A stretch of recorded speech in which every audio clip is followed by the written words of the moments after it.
Question de Daron, un podcast Bubble soutenu par Heidi Kids. Comment aider nos enfants à avoir confiance en eux?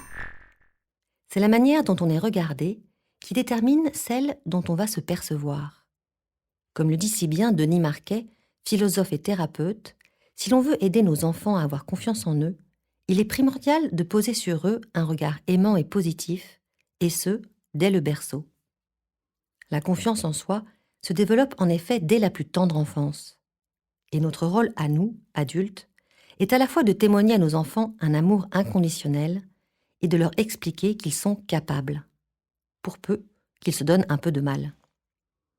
Mais si, hier, les parents ne considéraient sans doute pas assez leurs enfants, aujourd'hui, par envie de bien faire, ils sont souvent surprotecteurs.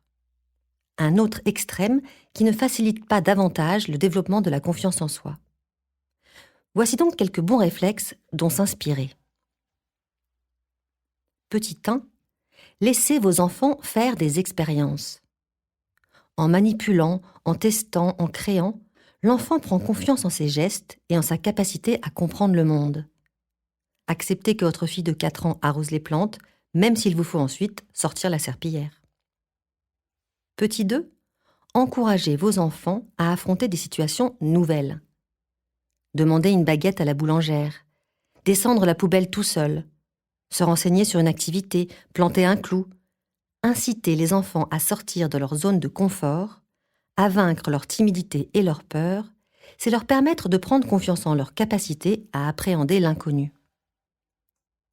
Petit 3, valoriser les erreurs. Se tromper est la preuve que l'on essaie.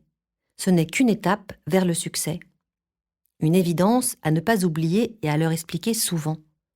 Comme le disait Churchill, le succès, c'est d'aller d'échec en échec sans perdre son enthousiasme.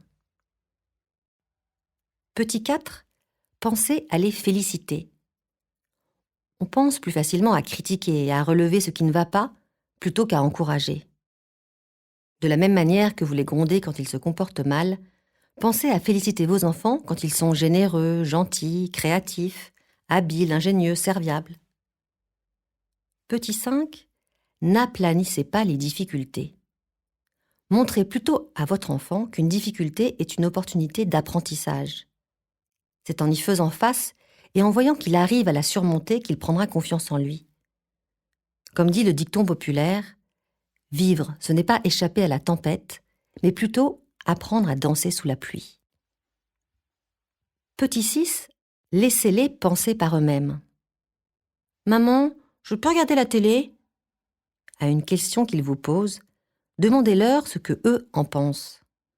Cela les habitue à s'autonomiser et ils seront plus enclins à appliquer la réponse. Petit 7, apprenez-leur à s'auto-évaluer. Et toi, qu'en penses-tu du rangement de ta chambre? Et Sophie, tu trouves que tu es colérique, toi? Inciter les enfants à s'auto-évaluer les aide à développer un référentiel interne au lieu de rester dépendants de l'opinion des autres. Petit 8, méfiez-vous des généralités. Tu n'es vraiment bon à rien.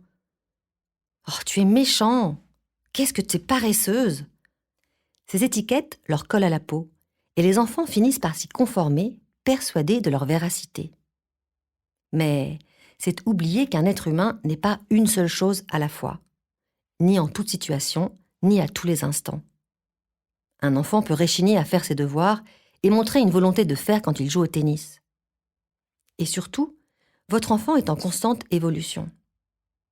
Alors si vous voulez coller des étiquettes, choisissez vos pots de confiture plutôt que vos enfants. Et enfin, évitez les projections. Comme le dit si bien Isabelle Filiosa, on peut faire des projets avec les autres, mais pas sur les autres. Ah oui, une dernière chose. Ne confondez pas confiance en soi et autoritarisme. Un enfant prétentieux qui joue au petit chef est rarement un enfant sûr de lui. C'est même souvent le contraire. Vous connaissez l'expression « l'habit ne fait pas le moine ». Eh bien, elle vaut aussi pour le costume qui donne l'air sûr de soi, le sarcasme, le mépris, la frime.